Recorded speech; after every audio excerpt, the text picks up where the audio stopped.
What's up, you YouTubers? It's Harpy 89 and the voices in my head coming at you from the Duelist Den. And today's top 10, we have the top 10 most powerful wind attribute archetypes. Now, as with the rest of the videos in this segment, the only qualification is that every monster in the archetype had to be wind attribute. If even one of them was not wind attribute, then it disqualified you from this list. So let's go ahead and get started. Number 10, Mist Valley. Mist Valleys are a pretty decent archetype. Their downside, though, is that they rely on bouncing their monsters for summons and effects, and also for getting field control. Now, as they do have the ability to special summon other monsters, they did make this list, but the reason they are so low is because, like I said, they do require bouncing their own monsters in order to get effects off. Number 9, Sheno Birds. Sheno Birds are spirit monsters, so they bounce themselves to keep them safe. The problem is that during your opponent's turn, you usually don't have a monster on the field, so your opponent can attack directly, but the Sheno Birds do have powerful effects that can get over monsters and get around certain cards. 8 is Gustos. Gustos can special summon others when they're sent to the graveyard, and they rely on heavy synchro and Xyz plays, which is a very good aspect for this deck. Mainly because you can special summon several Gustos in the same turn and go into pretty much whatever synchro play or Xyz play that you want to go into. Number 7 is Mecha Phantom Beasts. Mecha Phantom Beasts gain protection while tokens are on the field. Their own inherent abilities have token summoning effects. Most of their monsters can increase their level based on tokens. They have field control. They can do real easy synchro plays. They can do high level Xyz plays. And they have just very, very powerful secondary effects. 6 is Yosenju. Now, Yosenju, although they are not spirit monsters, they can bounce themselves like spirit monsters.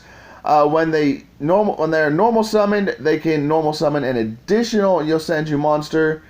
They have access to easy Xyz plays. They have very powerful effects. And Yosenju is just a deck that could easily get around a lot of stuff during its heyday. Number 5 is Wind Witch. Now, Wind Witch is so low on this list merely because it doesn't have a lot of support yet. It's got 1 Synchro, 1 Fusion, and 3 main deck monsters. They don't have any spell or trap support. It is rumored that they will be getting more support later on. But Wind Witches can easily and quickly special summon several of their own monsters in the same turn to go into really fast synchro plays. With the current support that is out for them, you can easily, with just 1 card in your hand, go into a Clearwing Synchro Dragon play, which is really cool and a very powerful card in itself. Number 4, Dragoonides. Dragoonides rely on equipping each other to their other monsters and then using their equipped effects to special summon other monsters and going into fast synchro plays.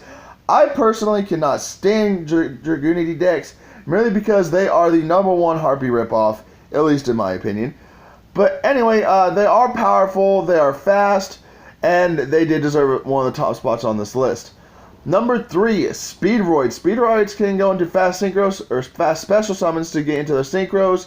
They have easy access to rank 4 plays. They have recursion. They have level and scale manipulation. And they are just super, super fast. They're teched into several things. They've been teched into Harpies. They've been teched into Burning Abyss, Phantom Knights, several other things. So they are not only are they powerful by themselves, but they are also a very powerful tech engine as well. Number 2, Harpies. Yes, Harpies is number 2 and not number 1. That's probably surprising, considering what people know about me. But Harpies can be splashed in with several other things. If you've watched any of my Harpy deck profiles, you know I've splashed them in with Perform Mage, with Pendulum Magicians, with Wind Witches, with Magispectors, and I have been called by several of my friends, and Sam Cox will back me up on this because he's the one that does it.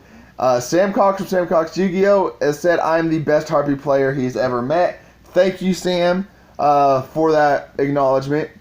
But anyway, Harpies are real good at special summoning each other. They can recurse from the graveyard. They can search. They go into rank 4 and 7 Xyz plays. They have spell and trap destruction. They have boost effects.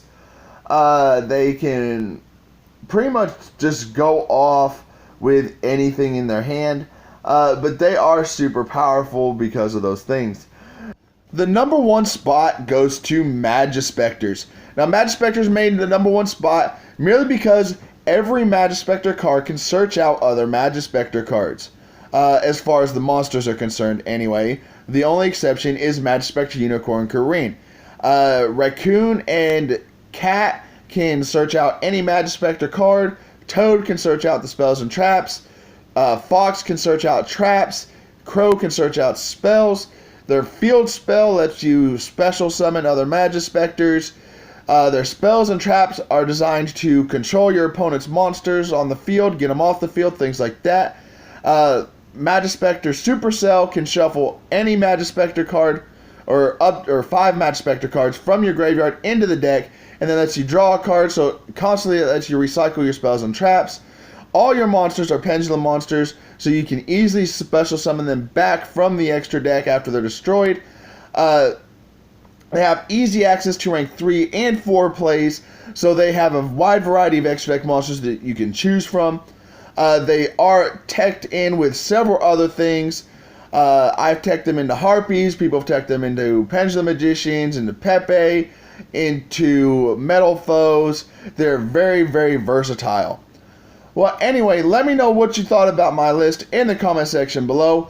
As always, make sure you like this video, subscribe to the channel, tell your friends and family and everyone you know about this channel. I love seeing people view my videos. I love seeing subscribers even more. I'm trying to get over 100 subscribers by May 29th, which is my birthday. I could use your help doing that. But as always, it's Harpy 89 and the voices in my head, signing off. Take a shot at me, running side by side. It's a blur as I go by.